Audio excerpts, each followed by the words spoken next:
a symbol that has become synonymous with modern Satanism and the occult.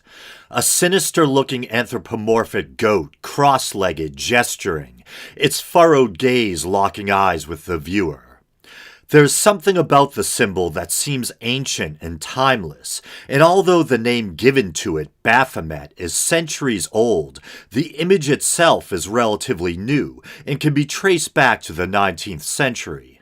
French occultist Alphonse Louis Constant, better known by his pen name, Eliphas Levi, his attempt at translating his name into Hebrew, was the first to conceive of the modern Baphomet symbol, although admittedly he did borrow elements from the devil of the medieval tarot. Levi's Baphomet, which he also referred to as the Sabbatic Goat, or Goat of Mendes, was meant to symbolize the absolute, or a kind of equilibrium or totality of binary opposites. Its arms posed in an alchemical gesture, one pointing upward, the other down, bear the Latin words salve and coagula, meaning to separate and join. Levi's illustration of Baphomet, which he had drawn himself, was included in his two-volume work entitled Dogma and Rituals of High Magic. Dogma was published in 1854, followed later by Ritual in 1856. Levi himself had the following to say about the so-called frontispiece, the illustration facing the title page. The goat on the frontispiece carries the sign of the pentagram on the forehead, with one point at the top, a symbol of light, his two hands forming the sign of occultism, the one pointing up to the white moon of Hesed, the other pointing down to the black one of Geburah. This sign expresses the perfect harmony of mercy with justice. His one arm is female, the other male, like the ones of the androgyne of Cunrath, the attributes of which we had to unite with those of our goat, because he is one and the same symbol. The flame of intelligence shining between his horns is the magic light of the universal balance, the image of the soul elevated above matter, as the flame, whilst being tied to matter, shines above it. The beast's head expresses the horror of the sinner, whose materially acting, solely responsible part has to bear the punishment exclusively, because the soul is insensitive according to its nature, and can only suffer when it materializes.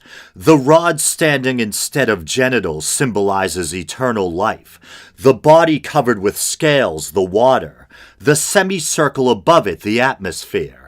The feathers following above the volatile. Humanity is represented by the two breasts and the androgyne arms of the Sphinx of the occult sciences.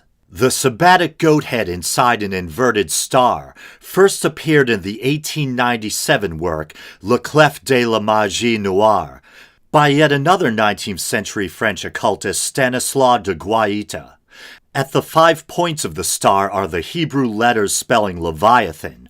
Also incorporated in the symbol are the names of the Hebrew archangel Samael and Lilith, Adam's first wife in Hebrew folklore. The same symbol minus the names of Lilith and Samael appear again later in Maurice Bessy's book, A Pictorial History of Magic and the Supernatural. It's this version which Anton LaVey would eventually adopt as the symbol of the Church of Satan, where it would become known as the Sigil of Baphomet.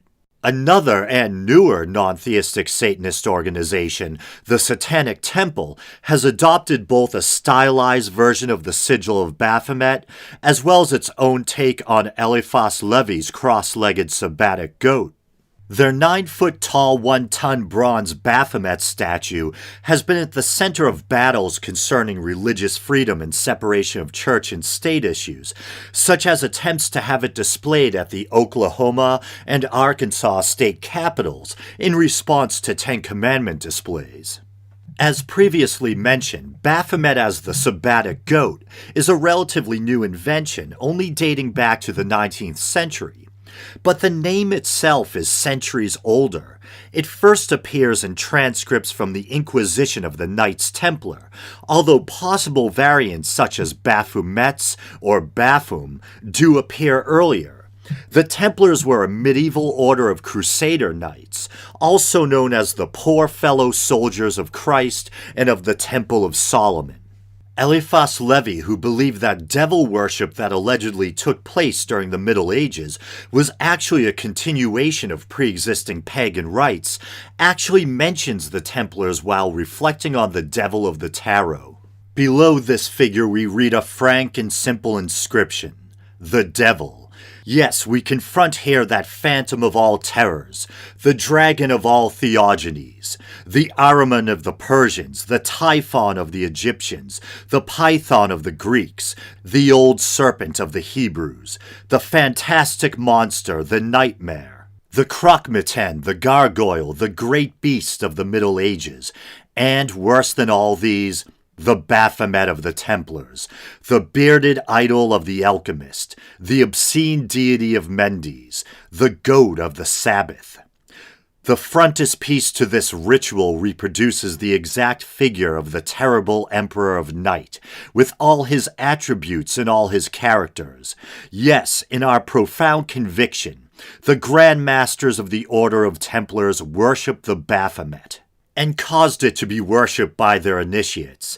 Yes, there existed in the past, and there may be still in the present, assemblies which are presided over by this figure, seated on a throne and having a flaming torch between the horns.